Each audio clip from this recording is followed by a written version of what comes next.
What actually makes something a Christmas movie? There's tons of movies that people always put on the list. I feel to be funny to say, oh, that's a Christmas movie, that's a Christmas movie. But what is it really? What really makes a bona fide Christmas movie? Leave your take in the comments. But today I want to talk about one that I feel really fits the bill for a true Christmas movie. So let's get 5 minutes up on the board and talk Tokyo Godfathers. There are tons of Christmas movies that I think are fun conversation starters. Like you could say Die Hard is a Christmas movie, Castaway is a Christmas movie, Edward Scissorhands is a Christmas movie.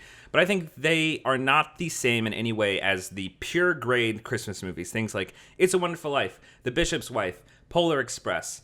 And I think the thing that sets a Christmas movie apart from a movie that takes place during Christmas is it's a story where the character realizes, or the story is about realizing, that life is a blessing whenever you see the absolute best in every single person. It's got to have some type of Christmas styling around it. Then it's a Christmas movie. Tokyo Godfather belongs on the shelf with the best Christmas movies because, one, at its heart is the realization that there is a best in the people around us, and more importantly, there is a best version of ourselves that we also need to accept for our own good. And secondly, much like It's a Wonderful Life, not only is the story set during Christmas, Christmas is very much on the edges of the story, more setting the scene than directly influencing the plot. It follows 3 homeless people on Christmas Day whenever they come across a baby, and they then have to take care of it and bring it back to its rightful home. The story is incredibly funny, it's incredibly charming.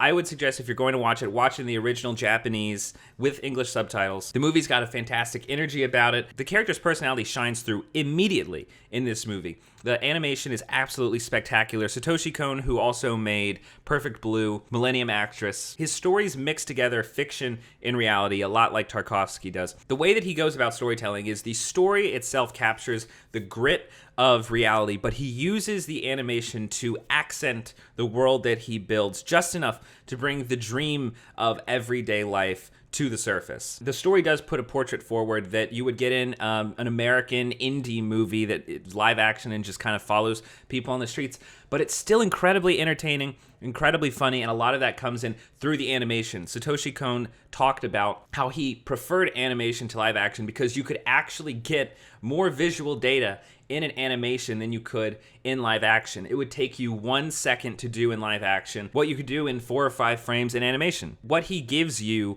in that style is lots of visual information instead of dialogue. He uses dialogue when is absolutely necessary, but whenever you can tell the story visually, he tells it visually, and he does so beautifully, and he does so in a way that feels real, but he also gives it this little bit of abstraction that makes the entire story feel like a dream. He sets this one during Christmas.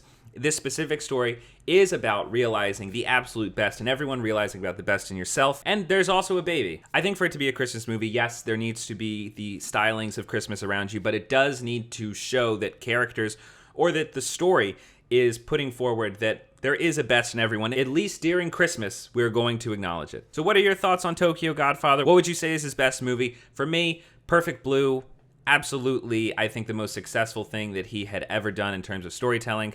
But give me your thoughts below, and be sure to subscribe to 5 Minute Critic for future updates on reviews and movie news.